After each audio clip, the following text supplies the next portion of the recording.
Allez, salut à tous, c'est Bruce pour la chaîne Bolet d'Air. Dans cette vidéo, on va parler de l'OM1 Mark II qu'on va comparer à l'OM1 premier du nom. On va avoir exactement, d'accord, le même capteur. On n'a aucune différence à ce niveau-là, d'accord. Le capteur de l'OM1 Mark II est le même capteur que l'OM1, donc le 20 millions de pixels. Le même capteur empilé, il n'y a rien de nouveau, c'est exactement le même. Et là où le bas commence à blesser, déjà ça un peu, mais c'est que le processeur est également exactement le même.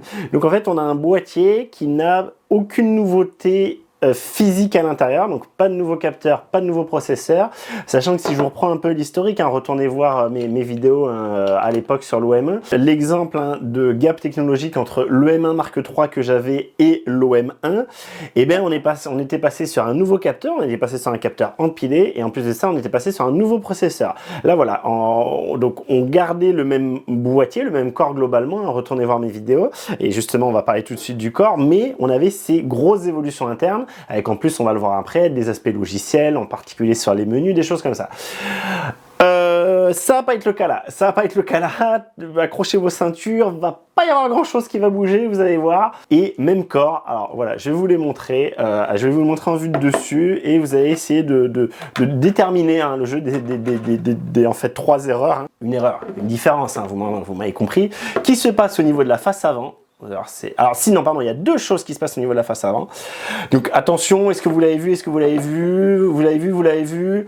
Ici, on a OM System. Ici, on a un grand 2. Voilà, c'est la seule différence. Ils n'ont même pas été foutus de foutre le 2 à côté du nom de OM1. On a vraiment pris le même boîtier. Ouah, on ne savait pas trop comment faire une peinture de 2, de marque 2. Donc on l'a foutu en bas à droite à la place de OM System. Ok? Voilà, première différence. Alright. Deuxième différence. En fait, deuxième et troisième différence, ça va se situer ici. Alors, vous ne le voyez pas, et c'est normal que vous ne le voyez pas, mais je vous le dis. Alors, c'est parce qu'on me l'a dit, sinon je ne l'aurais pas forcément vu. Alors, quand on y fait gaffe, on le sent effectivement. En fait, sur l'OM1 Mark II, on a maintenant des molettes qui sont un tout petit peu caoutchoutées, qui sont un tout petit peu plus molles, qui agrippent un tout petit peu plus le doigt. Mais en pratique, c'est pareil, ok? En pratique, c'est absolument pareil. Donc ça, c'est valable pour les deux, et je trouve qu'on le sent plus. On le sent plus à l'arrière. J'ai l'impression que je sens un peu plus sur le pouce, mais honnêtement, c'est peanut. Enfin, on me l'aurait pas dit. Voilà, j'aurais pas fait cas. Et apparemment, pareil aussi un peu sur le joystick. Alors, pas sur le joystick en lui-même, le joystick est exactement le même, et je vous le dis, il est toujours pas très confortable par rapport à ce que peut faire la concurrence. On a toujours des bords assez saillants, il est assez petit et assez saillant, bon, quand même beaucoup plus gros que ce que fait Fujifilm, mais voilà, on a le même joystick, et en fait on a un peu effectivement le caoutchoutage qui est un peu différent, le retour qui est un petit peu différent, mais moi je préfère en fait l'ancien. Je trouve que l'ancien c'est plus franc, on a plus un clic franc, on sait plus qu'on a vraiment fait un coup par exemple sur le côté, par rapport au nouveau où je sais pas trop comme ça à l'aveugle, si par exemple je passe en petit collimateur. Là, vous voyez, je vois ce qui se passe, mais je sens moins mon clic. Mon clic est moins franc que sur l'OM1 premier du nom, qui pour le coup avait un clic, je trouve, beaucoup plus franc. Voilà, donc je vous dis, si on m'avait pas dit que ça avait changé, je l'aurais pas forcément su, si ce n'est sur le joystick, où je préfère en fait le comportement d'avant. Et voilà, c'est fini. Tout le reste est pareil.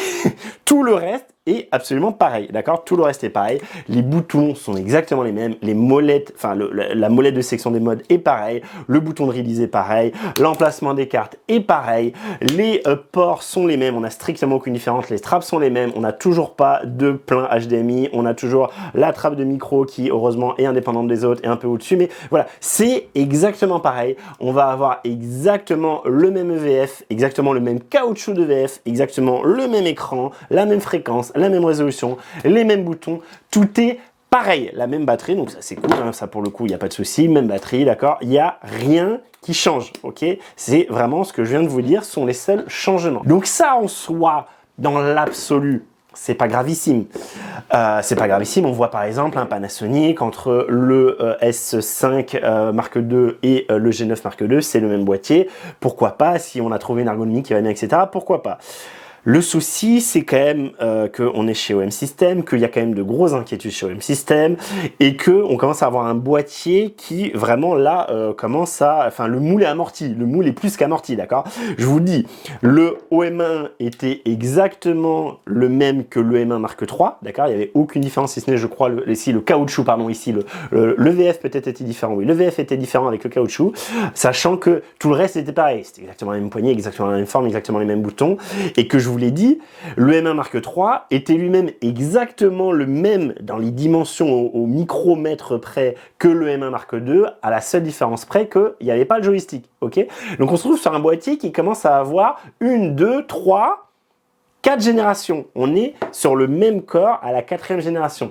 Alors je vous dis, dans l'absolu, pourquoi pas? Moi je trouve qu'il tient bien en main, je trouve qu'il est agréable, etc., que les boutons sont plutôt pas mal, etc., mais quand même, là, on commence à être sur des logiques un peu du passé, en particulier ce Switch ici qui commence à être un peu d'un autre temps.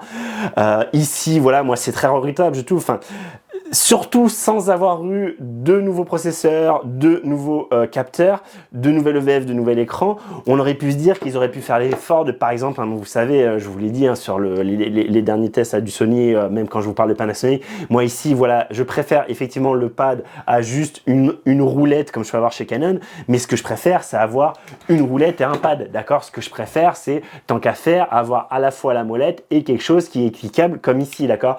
Et sur lequel on peut mettre des raccourcis typiquement. Donc ça, je trouve ça très dommage. Je trouve ça très dommage que le joystick soit pas plus confortable. Je trouve ça très dommage qu'ils aient pas trouvé une solution un peu meilleure que ça. Je trouve ça très dommage qu'ils n'en aient pas profité pour bouger le bouton on-off. Je vous l'avais dit à l'époque, le bouton on-off ici ne me dérangeait pas spécialement, en particulier quand j'avais eu le R6, parce que le R6 avait également le bouton on-off sur la même épaule et donc j'étais pas perdu d'un boîtier à l'autre.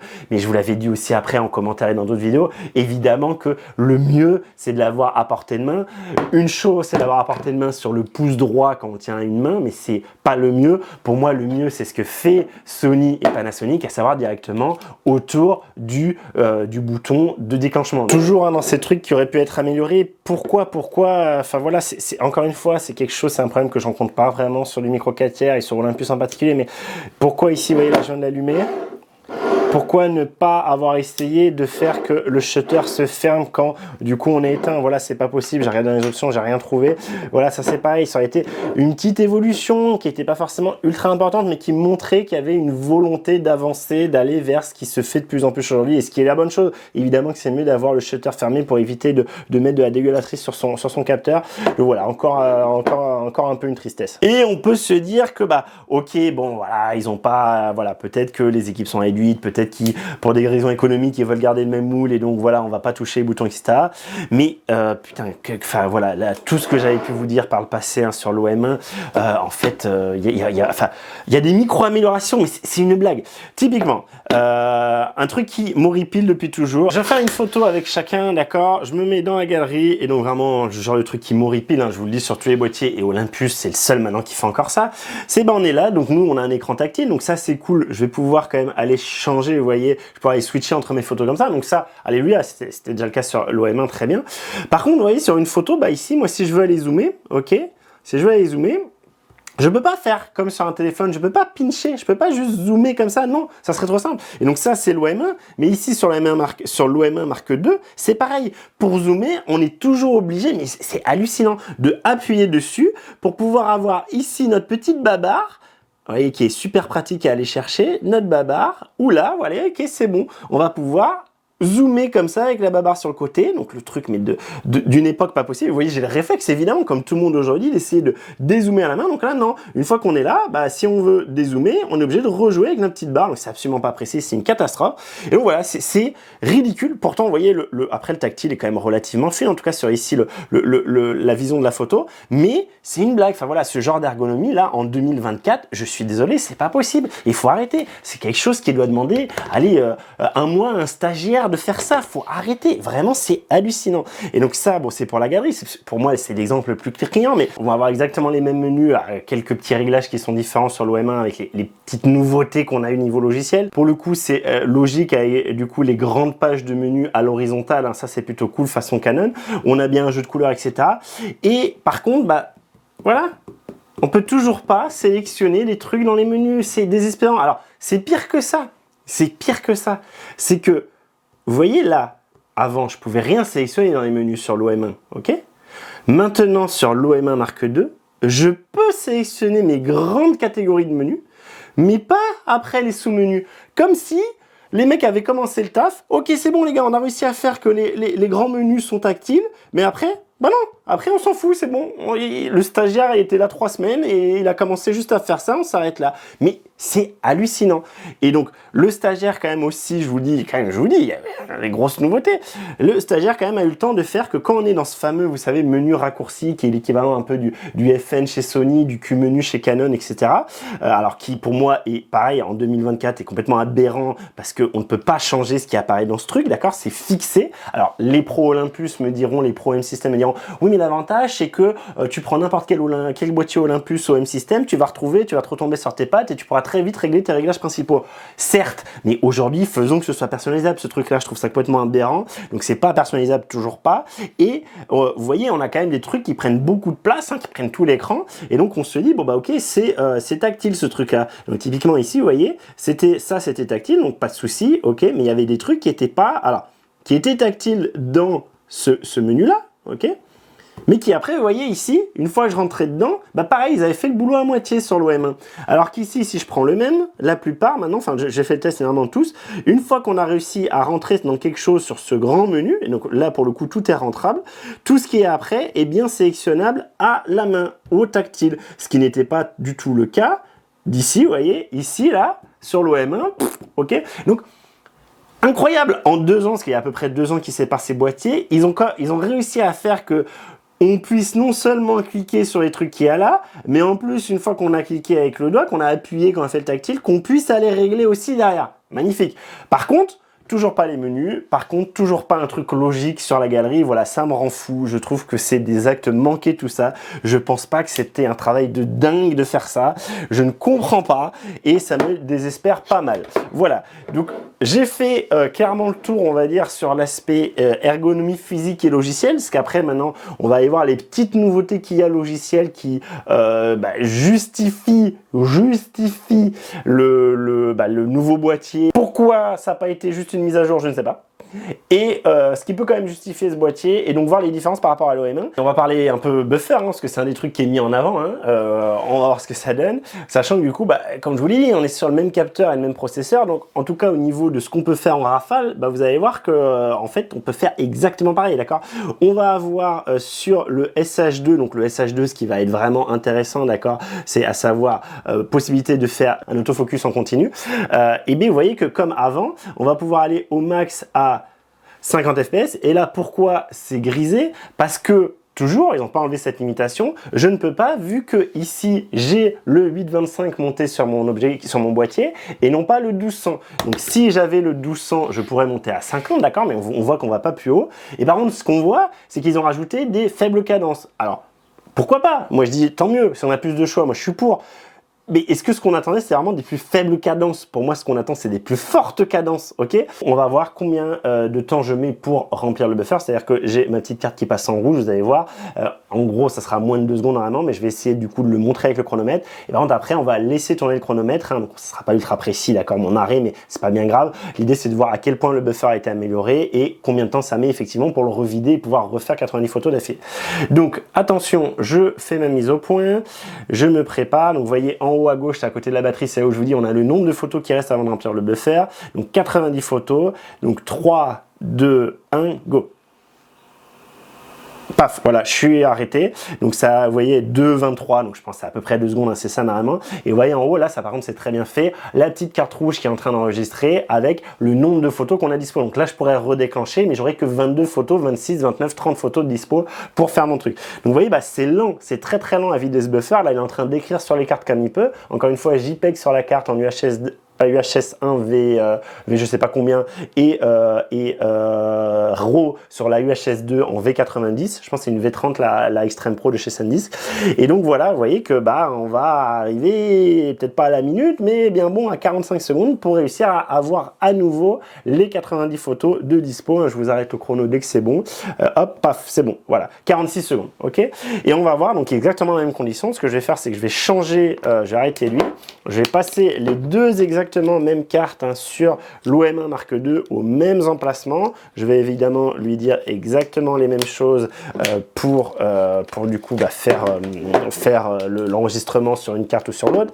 Donc je passe du coup le 1200 pour avoir la rafale maximale parce que c'est un des très rares objectifs qui permet d'avoir la rafale maximale. Je me mets en on. Ici je vais dans le menu. Dans le menu je vais... Ici je peux faire ça, ça c'est cool. Vous avez vu, ça change la vie quand même comme ça fait gagner du temps. Et ici du coup, non c'est peut-être là, paramètres emplacement carte. Donc je veux pas que ce soit égal, je veux que ce soit différent. Et du coup, je vais préciser ici que je veux sur la 1 le RAW. Je pense que j'ai une balance des blancs bâtards. Voilà, je me remets en auto ici. 1 sur le RAW et la 2 en SF et pas juste F. Super fine et pas juste fine. Et donc, pareil, ici, vous voyez que ce coup-ci, j'ai marqué 99. Donc, je pense que c'est plus que 99 en plus. Alors on va faire un truc aussi, même si normalement ça n'impacte pas, vous savez, ça c'était Canon qui était spécialiste pour ça à un moment, en particulier au début du R5 et du R6, et de l'EOSR aussi je crois, c'est qu'en fonction du niveau de batterie, on n'avait pas les mêmes performances. Donc là, on va prendre une batterie tout autant chargée pour pas feinter à ce niveau-là, qu'on ne dise pas après coup que oui, mais t'es dur, la batterie était un peu à plat patata. De tout ce que moi je connais sur Olympus, j'ai jamais vu un changement, à cause du niveau de batterie. Mais voilà, pour être dans les conditions optimales là. D'accord, donc en plus c'est exactement la même batterie, là vraiment, il n'y a pas de différence. Je vais me mettre dans le même mode autofocus, c'est-à-dire j'étais en large, comme ça pareil, on ne pourra pas dire que c'est peut-être ce qui galère avec l'autofocus. Donc tout pareil, ok. L'idée ça va être je vérifie qu'il a bien gardé, donc les RAW sur la 1, les super fine sur la 2. Je suis en SH2, on va vérifier par contre, est-ce qu'il a mis de base le plus élevé ou il est resté sur du 25 fps parce qu'il était à 25 avant, parce qu'il n'avait pas l'objectif qu'il fallait pour monter à 50. Voilà, il est resté à 25, monte à 50, merci. Donc je suis à 50 fps, les mêmes conditions, vous voyez ici maintenant il me dit 99, on va faire pareil que tout à l'heure, 3, 2, 1, pof. Et là vous voyez, je suis encore à 90, ça y est, 92, pouf. Donc j'ai du coup pu aller jusqu'à environ 4-5 secondes. Donc je pense que j'ai eu beaucoup plus de photos là dans ma petite mémoire qui ont été enregistrées. Il faudra que je check ça. Je vous dirai du coup combien ça fait de photos enregistrées. Et effectivement, il y a une amélioration du buffer. Après, est-ce que c'est transcendant? Est-ce que ça justifie le passage? Je ne suis pas sûr. Vous voyez, on va arriver à peu près en même temps. Sauf que lui va remonter à plus de 99. Donc j'attends qu'il ait fini de plus être rouge. Donc vous voyez, du coup c'est un peu plus haut, mais il en a fait beaucoup plus aussi. Il faudrait voir le temps par photo en fait, en ratio, combien de temps ça prend par photo enregistrée. Je vous le ferai du coup à l'écrit à la fin là. Vous voyez là du coup je passe à 1 minute. Je suis encore en train d'enregistrer, c'est pour ça que je le sors pas. Donc là pareil, vous voyez niveau ergonomie, pourquoi ils ont pas essayé de se dire bah ok on fait apparaître 3 chiffres, comme ça on voit effectivement combien ils ont de photos. Ça me paraît débile. Enfin voilà, c'est d'une tristesse absolue. Là c'est très loin. Là pour le coup je trouve que c'est très long. Je sais pas combien de photos il a fait du coup. Peut-être qu'il a fait 200 photos et c'est pour ça, mais ça me paraît très long là. On commence à arriver pratiquement au double de temps des 90 de tout à l'heure. Donc j'espère qu'il y a au moins 180 photos là, sinon il y a un truc qui va pas. Sinon, c'est qu'il a bugué. Putain, c'est méga long, c'est méga long. Donc là, je pourrais refaire de la rafale, mais sauf que j'aurais pas l'entièreté de mon buffer. Ça y est, allez, 1,34, on va dire, parce que j'ai mis un petit peu de temps avant d'arrêter. Voilà, je vais vous faire du coup, là je vous fais apparaître ici combien ça fait de photos sur l'OM1 par rapport au temps, donc combien de temps en tout par photo par rapport à l'OM1 Mark II. Voilà, jugez. Alors effectivement, si c'est vous, votre problème c'est que vous avez, je sais pas, un oiseau, un animal où il fait beaucoup de choses longtemps et donc après c'est pas grave si vous mettez du temps à revider le buffer parce que il a fini de faire son truc et vous, votre but c'est pas de re-shooter tout de suite mais c'est d'avoir une grande séquence. L'OM1 Mark II est clairement une amélioration. Maintenant, si c'est pas forcément ça votre but et qu'au contraire vous voulez rapidement être disponible, regardez les temps que je vous ai fait afficher et voyez si ça vaut le coup. Et toujours pareil, regardez par rapport à la différence de prix. Ok, voilà. En tout cas, je trouve pas que ce soit spécialement transcendant vu comme ça. Voilà. J'espère qu'il y a au moins 180 photos pour avoir à peu près le double du temps. 45 secondes x 2, c'est bien ça. Ça fait 1 minute 30. Donc j'espère qu'on est au moins à 180 photos.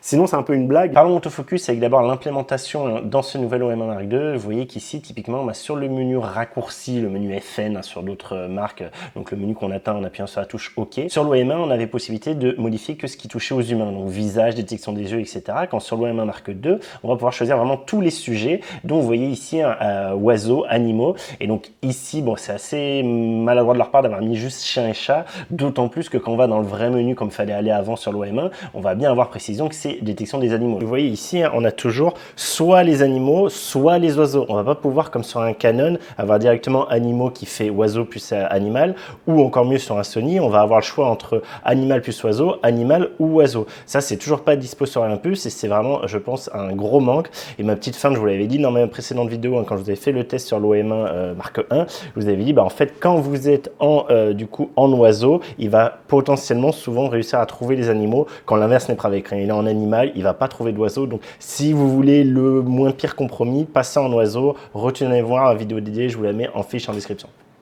Un autre truc qui va être très visible, hein, c'est au niveau des cadres, au niveau des boîtes, au niveau des affichages. Vous voyez, sur l'OM, on avait le cadre à la fois du corps et le cadre de la tête, hein, dans ce cadre du corps. Quand sur l'OM1 Mark II, en fait, à partir du moment où il détecte la tête, il n'affiche plus le cadre du corps. Donc ça va être beaucoup plus épuré, ça va permettre d'avoir un seul cadre, un peu comme sur tous les autres constructeurs, et je pense que ça va plaire à beaucoup de monde. On va avoir moins de trucs à l'écran, ça va être moins perturbant. Et vous voyez ici, hein, sur cet exemple-là, où en plus, bah, ce cadre est quand même plus petit, il va aller plus autour du sujet, il va être moins large, et donc ça va permettre d'avoir quelque chose de moins encombrant à l'écran et de moins se superposer quand on aura plusieurs sujets. Parce que là, vous voyez, on a qu'un sujet, donc ça marche très bien. Et vous voyez déjà l'OM1 s'en sortait très bien, il n'y a aucun souci. Vous voyez la tête en même temps que l'OM1 Mark II. C'est juste, c'était peut-être un peu plus brouillon au niveau de l'affichage. Et par contre, vous avez vu, hein, de suite, quand on a un deuxième sujet, on commence à avoir d'autres cadres qui apparaissent, on va en parler après. Et l'autre chose qu'on peut voir, c'est qu'au niveau du sujet détecté, vous voyez, sur l'OM1, c'était au milieu, en haut à gauche, un peu là, sous le nombre de photos restantes. Quand sur l'OM1 Mark II, ils ont déplacé ça sous le CAF, donc dans la bande noire qu'on a sur le côté. Je trouve ça beaucoup plus intelligent, ça encombre moins l'écran, encombre moins le champ de vision. Donc bien joué. Et là, vous pouvez voir encore une fois, quand il n'y a que la tête, bah, il n'y a que le cadre de la tête sur l'OM1 Mark II, contrairement à l'OM1. Bon, M-System et beaucoup de vidéos de tests, je mets des guillemets, qui ont repris, j'ai l'impression, beaucoup, hein, le communiqué de OM System, ont parlé d'une amélioration sur les animaux. Ouais, alors moi je veux bien, mais voilà, je montre l'exemple, hein, ici du perroquet, on était vraiment côte à côte, là, donc il y a effectivement, vous voyez, bon, les changements de carré. Par contre, vous avez vu que les deux ont pris la branche, hein, on ne sait pas pourquoi, il n'y avait pas trop de raison. Et pour moi, regardez, faites des pauses, mettez au ralenti, hein, vous savez, avec YouTube, vous pouvez choisir votre vitesse, etc. Regardez, mais honnêtement, le changement est quasiment au centième de seconde près. C'est abusé. Pour moi, c'est exactement le même algorithme. On n'a pas un meilleur choix d'un sujet à un moment qu'à un autre. On n'a pas un meilleur choix quand il se trompe d'un moment à un autre. S'il se trompe sur l'OM1, il se trompe sur l'OM1 Mark II. Donc pour moi, à ce niveau-là, non. Il n'y a vraiment pas d'amélioration au niveau des animaux. Par contre, au niveau des humains, là, clairement, on a une amélioration qui est très visible. Vous voyez, sur la détection, vous voyez qu'avant, bah, sur l'OM1, on n'avait absolument pas de cadre quand on était de dos. Là, de loin, vous voyez, il n'arrive pas à voir le visage de Damien. Quand l'OM1 Mark II le trouve sans problème, il le trouvait de dos, il le trouve de loin alors qu'il est en tout petit. Donc là, oui, sur les humains, je suis d'accord. Sur les humains, il y a eu un vrai développement de l'algorithme de détection. Il y a eu une vraie mise à jour ici, hein, qui aurait pu être une mise à jour logicielle, on en revient après. Mais en tout cas, oui, il y a quelque chose qui a été fait très clairement ici. Et là, c'est visible. Vous allez voir juste après, hein, il va mettre ses lunettes de soleil. Pareil, l'OM1 Mark II va beaucoup plus rapidement voir le visage avec les lunettes de soleil, voire même l'œil que l'OM1 premier du nom. Sachant qu'en plus de ça, maintenant, vous savez, sa détection marche aussi en vidéo. Avant, sur l'OM1, j'avais pas du tout la détection des yeux, j'avais uniquement la détection des visages, donc c'était quand même un peu limité par rapport à tout ce qui se fait aujourd'hui. Et là, vous voyez, sur l'OM1 Mark II, hein, je vous le dis, en vidéo, c'est réglé. Et là, regardez la différence, quoi. Vraiment, de côté avec les lunettes de soleil, bah, il n'y avait pas photo. Et par contre, on a toujours ce problème, hein, du coup, et je vous dis, c'est pour ça que pour moi, on reste sur le même problème d'algorithme, hein, c'est que il voit bien plein de choses, mais il n'arrive pas à choisir une chose. Il saute, voilà, il met son cadre, sa boîte d'un côté de l'autre, c'est très compliqué, il saute dans tous les sens. Donc c'est plus épuré, je vous l'ai dit avant, mais il n'empêche qu'on a toujours cette problématique-là. Et moi, c'est là-dessus que j'attendais, c'était quelque chose de plus stable, une sélection plus stable. Donc là, je suis obligé, vous voyez, typiquement, de repasser en collimateur ponctuel. Et là, oui, du coup, si mon collimateur est dans la case, ça va bien marcher. Là, je vous avais pris un petit collimateur, mais vous voyez, avec un comme ça un peu plus grand, bah, ça a marché aussi. Et on va avoir possibilité d'aller chercher directement ce qui nous intéresse. Par contre, vous voyez, encore une fois, ici, je suis en animaux, donc en animal, il voit pas le pigeon à côté, d'accord? Donc c'est, voilà, ayez bien conscience de ça, retournez voir mes vidéos à ce sujet. Donc moi, un truc que j'attendais, c'était, bah, comme sur typiquement Canon, avec les petites flèches gauche-droite, ou du coup avec le joystick, on va venir pouvoir changer le sujet directement à la volée grâce au joystick. Plus récemment, je vous l'ai montré aussi sur Sony, où Sony, on peut faire en plus les sujets qui sont au-dessus, en dessous, et même en diagonale, toujours grâce au joystick. Et donc, un de vous m'avait dit, hein, qu'il avait pu parler avec un vendeur et que de chez Camara, et qu'il lui avait dit que ça y est, on pouvait changer les sujets. Et donc, moi, ce que j'ai fait, c'est que j'ai voulu, ça, j'ai eu cette info infos après coup, quand j'ai pu retester un peu plus de mon côté en solo le boîtier. Sur ce que je vous montre, j'essaie justement, quand vous voyez le cadre s'afficher en haut, c'est qu'en fait j'essaye de faire du gauche-droite avec le joystick et que sans faire après, je vous ai dit, le nouveau joystick je trouve moins bien. Et du coup, j'appuie sur le changement justement qui fait qu'après je peux changer. Donc vous voyez, là le gauche-droite, je suis en train de le faire. Hein. Là j'arrête pas de faire du gauche-droite, ça ne marche pas du tout. Du coup, après là, en fait, je fais un coup de molette parce que je me suis dit, mais c'est peut-être la molette. Mais là, du coup, j'ai juste changé mon collimateur. Je suis en collimateur, on va dire large. Et voilà. Et donc, ce que je fais, c'est que là, j'essaye avec la molette. Là, j'essaye en zone totale. J'ai essayé avec la molette, ça ne marchait pas non plus. Donc après, je suis allé patouiller dans les menus. Hein. Je ne vais pas tout vous montrer, ce que j'ai vraiment regardé, mais point par point, tout ce qui pouvait bloquer ce changement hein, potentiellement de sujet. Est-ce que c'était par rapport à mon joystick, ce qu'il avait d'attribué, etc. Donc, j'ai fait tout le tour. Hein. Voilà, je ne vais pas tout vous montrer, mais j'ai vraiment tout essayé, Hein. J'ai essayé joystick, molette, j'ai essayé d'appuyer sur le joystick, changer en même temps que la molette, voir s'il y avait une feinte avec le iPhone, des choses comme ça. Je n'ai pas trouvé. Alors, dites-moi en commentaire hein, si c'est moi qui suis débile, ou à mon avis, c'est quand même pas très intuitif hein, si j'y arrive pas. Mais voilà, dites-moi en commentaire. Et moi, en tout cas, j'ai pas réussi. Alors, est-ce que c'est le boîtier que j'ai testé qui allait pas? Je ne sais pas.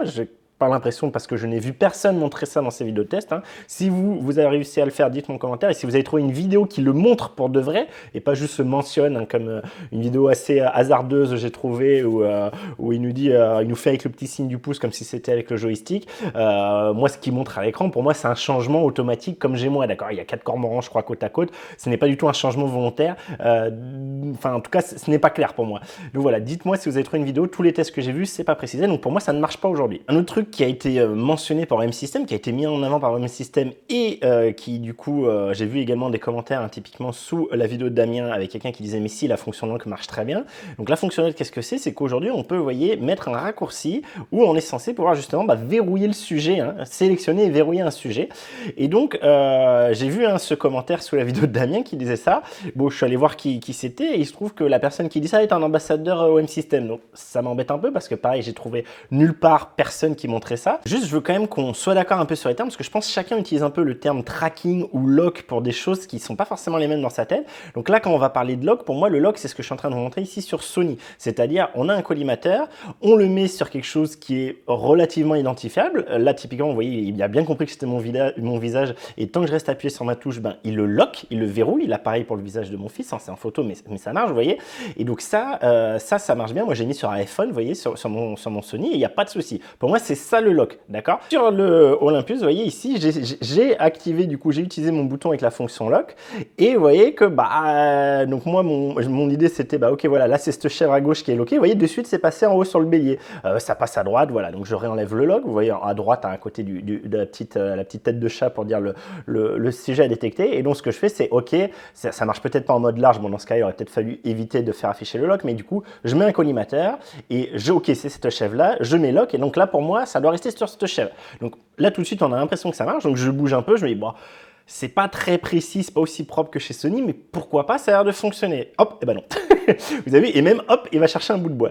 Donc là, il repasse dessus, mais alors vous voyez, j'avais tout le temps laissé le lock. Donc là, j'essaie de rechoper ce qui m'intéresse, donc à savoir cette chèvre assez reconnaissable blanche. Je fais le lock, et là, vous voyez, encore la boîte, là, ça va à peu près, mais hop, de temps en temps, elle va passer à gauche à droite. Là, je fais une photo, hop, elle passe au-dessus, voilà, elle est passée sur le bélier, hop, elle repasse sur, là, ça va à peu près, là, elle repasse au-dessus, là, elle va sur l'arbre, là, elle part en haut. Voilà, vous voyez, c'est n'importe quoi, ça ne fonctionne pas. On va passer à un autre sujet qui malheureusement pour moi n'a pas du tout été amélioré, c'est l'aspect dès qu'on a un premier plan, en particulier si ça bouge un peu comme ici, des petites brindilles, des petites herbes. Alors pareil, j'ai entendu tous les ambassadeurs, enfin en tout cas au moins un ambassadeur, hein, un ambassadeur royal nous dire qu'il n'y avait plus aucun souci avec les herbes. Bon moi je vois encore des soucis, hein, et pour moi c'est très kiff-kiff au final. Je pensais qu'il y avait une amélioration, mais franchement je suis pas convaincu au final. Quand je revois mes photos, les séries de photos, mes vidéos, j'ai l'impression que c'est très kiff-kiff.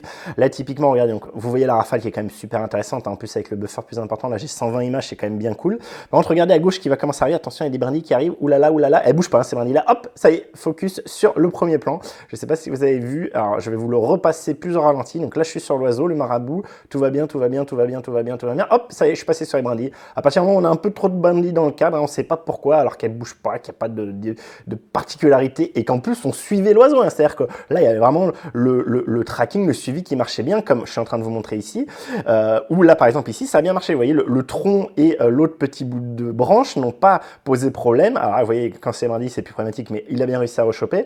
Donc, il y a des cas où ça va. J'ai l'impression que quand c'est des gros trucs, ça va mieux. Mais dès que c'est des petits... Vous avez vu de suite encore les herbes. Dès que c'est des petites choses, c'est beaucoup plus compliqué. Et pour moi, il n'y a pas vraiment d'amélioration. Et vous voyez, hein, vraiment, ce comportement de prendre le premier plan, bah, c'est tout le temps vrai. Même un premier plan qui bouge pas, là, c'est le filet hein, de la volière. J'essaye d'avoir l'oiseau qui passe derrière. Bah, après, très dur. Bon, là, c'est l'OM1, mais c'était exactement pareil avec l'OM1 Mark II. Et à côté de nous, on avait un Sony. Et le Sony, il arrivait tout le temps. Quand vous voyez, là, c'est que sur cette série-là que j'ai réussi sur une dizaine de tentatives. Voyons maintenant hein, ce qui a fait pour moi toujours la force d'Olympus, hein, qui est tout ce qui est, on va dire, mode intelligent. Pour moi, ils étaient en avance sur la concurrence à ce niveau-là, de très loin. Et si on regarde aujourd'hui bah, la prise de vue haute résolution, on va avoir du 14 bits de disponible, donc plus de profondeur de couleur, donc ça c'est cool. Mais résolution les mêmes, donc on va rester à 50 mégapixels en main levée et 80 sur trépied. Donc là, à ce niveau-là, pas d'évolution. Bah, en même temps, on a le même capteur, le même processeur, encore une fois. Et donc, si je vous montre voilà, ce que donne l'OM1, hein, voilà, c'est ce qui m'embêtait beaucoup sur l'OM1, c'est que certes, on a une image très résolue, mais dès que ça bouge un tout petit peu, dès qu'il y a un peu de vent, bah, on va avoir du flou de bouger. Et bien, c'est exactement pareil sur l'OM1 Mark II. Et ça, c'est vraiment très dommage parce que je vous l'ai dit, moi, c'est là-dessus que je les attendais. Typiquement, le G9 II arrive à faire de la prise de vue à main levée, haute résolution, même avec des choses qui bougent un peu. C'est ultra impressionnant. Et honnêtement, je préfère avoir une photo nette avec moins de couleurs hein, qu'une photo floue avec beaucoup de couleurs. Et je pense qu'en particulier sur le micro 4 tiers, c'est ce qu'on attend. On va plutôt faire du paysage avec. On va moins utiliser ce mode-là en intérieur, dans les musées, etc. Même si, évidemment, ça peut servir, c'est bienvenu, mais j'aurais préféré qu'ils rattrapent leur retard là-dessus. Donc, c'est une déception pour moi. À côté de ça, on va avoir le Live ND, une fonction que j'adore, je vous l'ai dit encore dans mon test du G9 II, ça serait un des trucs qui me manquerait vraiment à moi sur le terrain, pouvoir faire des filets d'eau directement à main levée sans avoir besoin de m'embêter à sortir un trépied, etc. Bah, c'est juste exceptionnel. Et donc aujourd'hui, on peut monter jusqu'à ND 128 quand on n'était qu'à ND 64 sur le OM1. Bon, est-ce que c'est si important? Je ne sais pas. Allez voir mes vidéos de test hein, dédiées à ces Live ND. Je vous avais fait 2 vidéos complètes, hein, une à l'époque de l'EM5, je pense, ou l'EM1 Mark III et une sur l'OM1. Donc voilà, ça c'est bien que ce soit là. Et on a une vraie grosse nouveauté, c'est la prise de vue GND, donc avec des filtres gradués, une simulation de fil gradué. Par contre là pareil, il y a des petites feintes. Alors d'un côté c'est très bien fait parce que dans les paramètres, vous allez voir, on va pouvoir aller assez loin. Est-ce qu'on veut du GND2, GND4, GND8? Et en plus, on va choisir le type de film. Donc on va vraiment simuler, hein, vous savez, les filtres gradués justement carrés hein, qu'on peut avoir, où on va pouvoir dire si on veut quelque chose de plus ou moins, vous savez, soft ou hard. Donc plus c'est hard, plus la différence va être marquée. Plus c'est soft, plus ça va être soft justement et doux au niveau du changement. Donc ça, à ce niveau-là, je trouve vraiment c'est très bien toutes les possibilités et ça a été bien pensé dans le menu. On va pouvoir directement faire tourner le film. Donc en fait, il va mettre le noir vers le haut en fonction de si on tient en paysage ou en portrait. Et ensuite, dedans, en fait, on va pouvoir directement cliquer sur OK quand on est dans ce mode-là. On peut l'attribuer à une touche de raccourci. Et quand on clique sur OK, on va pouvoir choisir, vous voyez, en fait, à quelle hauteur on vient mettre le filtre. On va pouvoir même décaler le centre des filtres et on va pouvoir tourner le filtre comme on veut. Donc il y a vraiment beaucoup de choses possibles. On peut le faire également au tactile directement. Ça, pour le coup, c'est très bien fait. On peut utiliser les doigts pour changer dans tous les sens comme on veut. Donc ça marche très bien au niveau du réglage. Par contre, vous allez voir un truc qui est très bizarre, c'est vous voyez là, on a fait la prise de vue et on a vraiment un mode comme sur le Live ND, à savoir une pause longue. Pourtant, regardez en bas ici, on est à 1 millième de seconde. En fait, c'est très bizarre. Contrairement au Live ND, le Live ND, en fait, vous savez, il nous fixe en bas une vitesse d'obturation en fait maximum qu'il accepte. C'est-à-dire qu'en général, il descend pas en dessous. Je sais pas si on est en ND 64, c'est peut-être 1/5 de seconde, un truc comme ça. Là, sur le GND, en fait, on a l'impression qu'on peut régler tout comme on veut et qu'on va avoir une photo tout à fait normale avec juste une espèce de filtration d'un fil qu'on viendrait mettre, un masque qu'on viendrait mettre dans un logiciel de traitement. C'est pas le cas. On va vraiment avoir encore une fois un effet filé, un effet un peu poson ou en tout cas de superposition d'images et donc c'est pas utilisable partout et je pense que ça limite assez les options.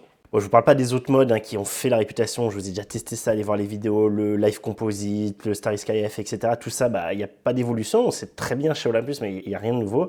Et par contre, ce qu'on a de nouveau, c'est qu'on a une meilleure stabilisation avec 8,5 EV de stabilisation. Et effectivement, quand on regarde les images, je trouve que c'est bien mieux, sachant qu'attention, l'OM1 était avec le 100-400, quand l'OM1 Mark II était avec le 150-600. Donc, dans tous les exemples que je vous montre, et on voyait que la stabilisation est bien plus rapide sur le combo OM1 Mark II plus 150-600, mais je sais pas malheureusement si c'est que le boîtier qui permet ça ou si c'est la combinaison des deux et peut-être que l'objectif stabilise mieux quand même. Si je résume, en vrai pour moi, la plus grosse amélioration de ce boîtier, pour moi, pour mon usage, c'est les GND. Et les GND, vous avez vu, pas non plus transcendant, quoi. Alors oui, on va avoir le ND128, mais attention, hein, vous savez, plus on va sur les ND importants, plus on va avoir du mal à aller sur des vitesses d'obturation faibles, et puis du coup, on va avoir quand même finalement besoin d'un filtre ND pour pouvoir avoir cet effet-là. Donc c'est bien, hein, moi je suis pour, hein, c'est une option de plus, c'est très bien, mais voilà, est-ce que ça justifie? Après, une vraie amélioration, clairement, c'est sur les algorithmes de détection pour les humains. Vous avez vu maintenant, vraiment, même de dos ça marche, l'œil est rechopé beaucoup plus rapidement, de beaucoup plus loin, même s'il est plus petit, il est plus facilement chopé. Mais encore une fois, est-ce que aujourd'hui on achète du micro 4K pour le portrait? Moi personnellement non, peut-être que d'autres oui. Donc c'est une bonne chose. Dans tous les cas, clairement c'est une bonne chose. Mais est-ce que c'est là qu'on attendait forcément ces boîtiers-là? Je suis pas sûr. Moi, au contraire, je les attendais sur les animaux. Et les animaux, vous avez vu, c'est peut-être un peu mieux, il se fait peut-être un peu moins avoir par les brindilles, c'est peut-être un peu moins avoir par le truc au premier plan. Il va peut-être un peu plus rapidement rechoper le sujet. Mais c'est epsilonès, franchement, quand je vous ai montré là les deux écrans côte à côte, les deux captations d'écran, pour moi, mais c'est le même algorithme. Enfin, franchement, voilà, il n'y a pas autant chez les humains, il y a une vraie différence, autant chez les animaux, pour moi, c'est vraiment pas le cas. Le lock, hein, le fameux lock là, ne marche pas. Hein, si vous êtes chez Sony, vous êtes habitué à Sony et que vous avez le tracking là, le fameux tracking, qui effectivement, du coup, moi, c'est quelque chose que je suis pas habitué à utiliser. Et là, maintenant que j'ai le Sony et en particulier en parlant avec Damien, oui, effectivement, ça marche extrêmement bien. Ce lock là ne marche pas du tout. C'est même pas qu'il marche pas bien, c'est que le lock se fait pas. Pour moi, c'est pas au point du tout, hein. C'est pas une nouveauté, ça ne marche pas. Donc c'est peut-être une nouveauté, mais ça ne marche pas. Et la vraie nouveauté en fait chez les animaux, c'est qu'on va avoir beaucoup moins de boîtes. C'est-à-dire que s'il voit la tête, il va pas avoir en plus sa boîte sur le corps. S'il voit l'œil, il va pas avoir la boîte sur l'œil et le corps, voire même sur l'œil, la tête et le corps. Je crois sur l'OM1, on va avoir juste la boîte sur l'œil, juste le cadre sur l'œil. Bon, c'est cool. Ça, je trouve que c'est mieux, c'est plus épuré, c'est comme on peut avoir chez Canon, c'est comme on peut avoir chez Sony. Moi, je trouve ça très bien. Je pense que des gens comme Damien trouvent aussi que c'est plus épuré et que c'est beaucoup mieux. Clairement. Maintenant, est-ce que pour autant on a des meilleurs résultats niveau autofocus sur les animaux? Non, non, ok, non. Donc, ce n'est pas une amélioration. Pour moi, il n'y a pas d'amélioration où elle est infinitésimale, c'est ridicule, c'est vraiment ridicule. Voilà, humains oui, animaux pas du tout. On va avoir par contre possibilité, voilà, c'est un peu mieux, donc comment on choisit, on peut directement choisir entre les humains et les animaux au même endroit, comme sur Sony, comme sur Canon, donc voilà, c'est plus logique maintenant, aujourd'hui tout le monde fait ça et c'est beaucoup plus logique, en fait on s'en fout, on va pas séparer d'un côté les humains et les animaux, c'est les sujets, donc les humains, les animaux, potentiellement les oiseaux, non, on en revient juste après, les véhicules, des choses comme ça, et donc c'est mieux d'avoir un menu pour ça et on choisit directement notre sujet, et justement, hein, vu qu'on parle de ça, toujours chez Olympus, malheureusement, cette distinction. Alors, moi, ça me choque, ça me dérange pas d'avoir d'un côté les animaux et d'un côté les oiseaux, si on a également une détection qui fait les deux en même temps. Typiquement chez Sony, on a animaux, oiseaux et animaux plus oiseaux. Et là, vraiment, ça manque parce que clairement, quand on est en safari, quand on est dans une réserve, dans un zoo, etc., mais même en balade, on peut voir, je sais pas, un isard au loin et d'un coup voir un aigle et on n'a pas envie que ce soit, vous voyez, en remontant, on a vu notre isard, on est content et d'un coup, oh, il y a un vautour, il y a un truc, on lève la tête. Pourquoi j'arrive pas à faire la mise au point? Parce que je suis pas en oiseau. C'est nul, c'est nul. Il faut qu'on ait un mode, on peut avoir les deux en même temps. Ça me paraît débile. Ça, c'est aussi un truc qu'ils auraient dû faire là. Je comprends pas que ce soit pas fait. Et puis, je vous le dis, sur le boîtier, il y a rien de nouveau. Pas de nouveau capteur, pas de nouveau processeur. Deux molettes qui changent, elles changent pas. Un joystick qui a un micro-poil changé et pour moi en moins bien. Voilà. Pour moi, je vous le dis, et c'était le titre de la vidéo, c'est ça ma conclusion, c'est en fait une mise à jour firmware, ce truc-là. C'est un scandale que ça sorte comme un nouveau boîtier, et c'est d'autant plus un scandale que ça sorte un nouveau boîtier micro 4 tiers en 2024 avec aucune réelle évolution à 2400 €. C'est n'importe quoi. C'est pour moi vraiment le signe que OM System va très mal, qu'ils n'arrivent pas à faire de la recherche et développement sur 2 ans, ils n'ont rien réussi à vraiment développer. Ils ont juste mis des petites rustines qu'ils n'ont pas poussé dans une mise à jour. Ça, à l'époque, hein, je vous le dis, de l'époque de Olympus aurait fait une mise à jour. Les mises à jour qu'ils ont fait sur l'EM1 Mark II, même 5-6 ans après qu'il soit sorti, était absolument hallucinante, avec aussi des trucs en vidéo, possibilité d'enregistrer en RAW sur des disques externes, etc., sur du coup un Ninja 5 en externe, des choses comme ça. Là vraiment, on se retrouve sur une politique à la Sony où on vous fait payer un prix très très fort une mise à jour, d'accord. Là ils auraient mieux fait de nous la facturer 150 €, 200 € pour l'avoir sur l'OM1, d'accord. C'est scandaleux, ce prix-là est scandaleux. Je ne vois pas qui va acheter ça. Dites-moi en commentaire, hein, peut-être que vous avez vraiment un truc truc qui fait, typiquement, hein, les ND, voilà, les ND intégrés, je comprends que ce soit encore un truc, mais si vous avez un OM1, est-ce que vous allez aller sur un OM1 Mark II juste pour ça? Moi, j'ai de gros doutes. Vraiment, j'ai de gros doutes. Dites-moi en commentaire hein, si vous faites partie de ceux qui ont un OM1 qui vont partir sur l'OM1 Mark II. Dites-moi pourquoi. Je suis intéressé. Hein. Vraiment, moi, je ne comprends pas la raison qui ferait ça. Alors, peut-être quelqu'un qui s'y met et qui n'a pas de boîtier micro 4 tiers aujourd'hui, pourquoi pas pour avoir la dernière génération, mais la différence de prix, honnêtement, le prix, hein, parce qu'on est sur 2400 €, d'accord, 2400 € pour un boîtier micro 4 tiers en 2024, quand la concurrence directe est un G9 II qui est à 1900 €, qui déjà été estimé cher, été jugé cher par les gens de par toute la pléthore d'offres qu'on peut avoir à côté, en particulier en APS-C, en particulier chez Canon, ou un R7 avec un autofocus complètement dingo, sort à peu près à ces prix-là. Lui, aujourd'hui, se trouve à 2099 €, 2100 € partout. Est-ce que les 300 € se valent? Ça fait plus de 10% d'écart. Moi, je dirais que non. Honnêtement, aujourd'hui, je dirais que non. Et surtout, malheureusement ou heureusement pour le consommateur, aujourd'hui, on a un G9 Mark II qui a un autofocus aussi bon que ça, voire des algorithmes meilleurs. Certes, pas un capteur empilé, mais je vous dis, en pratique, on s'en fout. On voit pas la différence. Moi aujourd'hui, je vous le dis, et ça va être ma conclusion de la vidéo, et là ça va faire mal aux gens qui aiment bien Olympus et qui me suivaient à la base pour ça. Et moi je vous ai dit, moi j'ai été Panasonic, je suis passé chez Olympus parce que je trouvais que c'était de la merde ce que faisait Panasonic. Aujourd'hui, c'est de la merde ce que fait OM System. Aujourd'hui, je vous le dis. Pour ça, je vois que ça végète, c'est une catastrophe et je pense que c'est vraiment la fin de OM System. Je suis désolé de vous le dire, hein, je vous l'avais déjà annoncé, je vous avais déjà dit que ça puait. On va en parler plus en détail avec cette merveille là, hein, avec cet alter. Hein. C'est pas bon signe du tout et pour moi c'est vraiment un aveu de faiblesse. C'est on n'arrive rien à développer. On a une excuse pour mettre 2-3 petites nouveautés qui sont en phase de mise à jour firmware, mais on les met à prix fort. Et pourquoi on les met à prix fort? Parce que on n'a pas le choix. Parce qu'on a tellement peu de volume de vente que si on n'a pas les gens qui achètent, les rares gens qui achètent, qui l'achètent à prix fort, et bien derrière nous, on n'a plus du tout de fonds, on n'a plus rien derrière, on n'a plus de trésorerie. À mon avis, on en est là. À mon avis, on n'a plus grand monde au développement, on n'a plus beaucoup d'ingénieurs. Je suppute même que le GND était peut-être déjà en cours de route avec les anciens ingénieurs Olympus et que voilà, c'était pas encore au point et qu'en fait, ils ont fini de le développer ici. Mais voilà, pour moi, c'est une mise à jour firmware qui aurait jamais dû voir le jour comme ça sur un nouveau boîtier. Et surtout pas à ce prix-là, voilà, rien ne justifie ce prix-là. Je vous dis encore une fois, moi aujourd'hui, je vous conseille 1000 fois un G9 II, vraiment, il est meilleur à peu près à tous les niveaux. Il y a juste voilà l'aspect ND, le live ND, tous ces modes qui faisaient la vie d'Olympus, mais pour autant, oui aussi, vous avez vu, hein, le mode haute résolution n'a pas été amélioré. Le mode haute résolution quand les trucs bougent est toujours aussi nul par rapport à ce que fait aujourd'hui un Panasonic. C'est pas normal, ils devraient rattraper leur retard. Ils étaient pratiquement les premiers dessus, en tout cas les premiers à faire quelque chose à main levée, et aujourd'hui ils se font défoncer par tous les autres. Comment ils suivent pas le train? Comment sur les choses où ils étaient bons, ils étaient meilleurs que les autres, ils n'arrivent pas à rester au moins dans la course.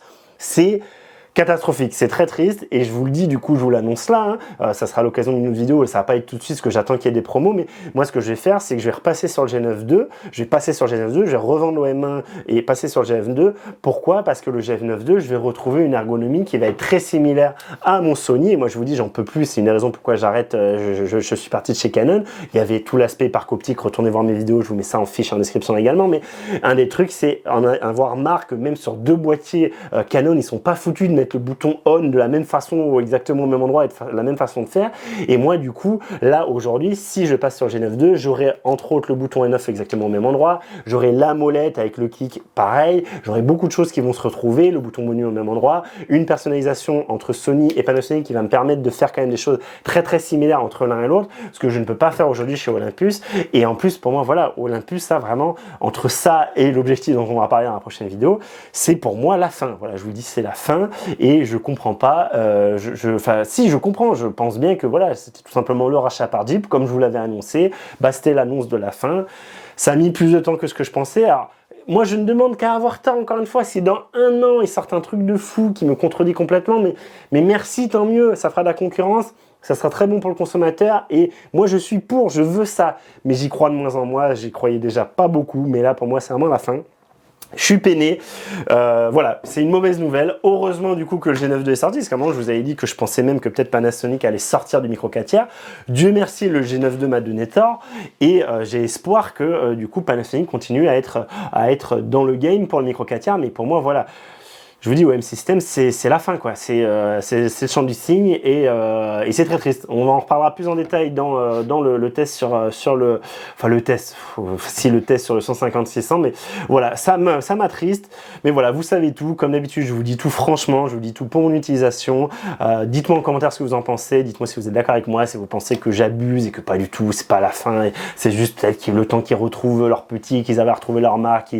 Voilà, moi, je le sens quand même très très mal tout ça, surtout quand on voit les discours marketing, vraiment pour eux c'est toujours on est les meilleurs, il n'y a que nous qui faisons ça, apparemment l'OM1 Mark II était vraiment la révolution pour les ambassadeurs par rapport à l'OM1, mais à quel moment?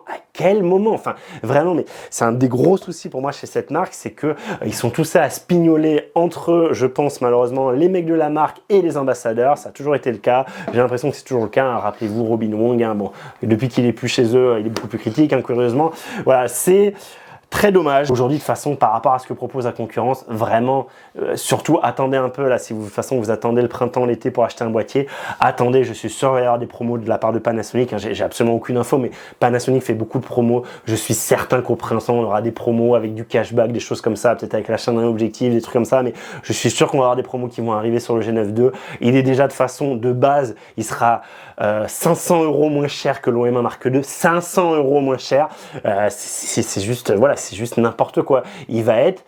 L'OM1 Mark II va être en gros 25% plus cher que le G9 II, en étant pour moi moins bon globalement. Voilà, donc c'est pas possible, ça m'attriste. Voilà, je vous laisse là, je vous dis à très vite pour la prochaine vidéo sur ce 150-600. Je vous le dis, ça va pas être non plus une vidéo joie, hein, mais voilà, il faut, comme d'habitude, hein, moi je vous dis tout, et donc on va finir d'enfoncer le clou et de crucifier malheureusement OM System. Voilà, je vous laisse là, à très vite pour la prochaine vidéo. D'ici là, portez-vous bien, c'est pas la fin du monde, hein, c'est juste voilà, je pense une page qui se tourne, et portez-vous quand même bien, faites de belles photos, de belles vidéos. Évidemment, si vous avez aujourd'hui un OM1 ou un OM1 Mark III, bah, les boîtiers vont continuer à fonctionner. Si vous les aimez bien aujourd'hui et si vous êtes bien avec ces boîtiers, continuez à les utiliser, il n'y a pas de souci. Mais par rapport à l'évolution et par rapport à ce que ça va donner dans le futur, moi je suis très très pessimiste. Allez, je vous laisse là, à très vite pour la prochaine vidéo. Ciao.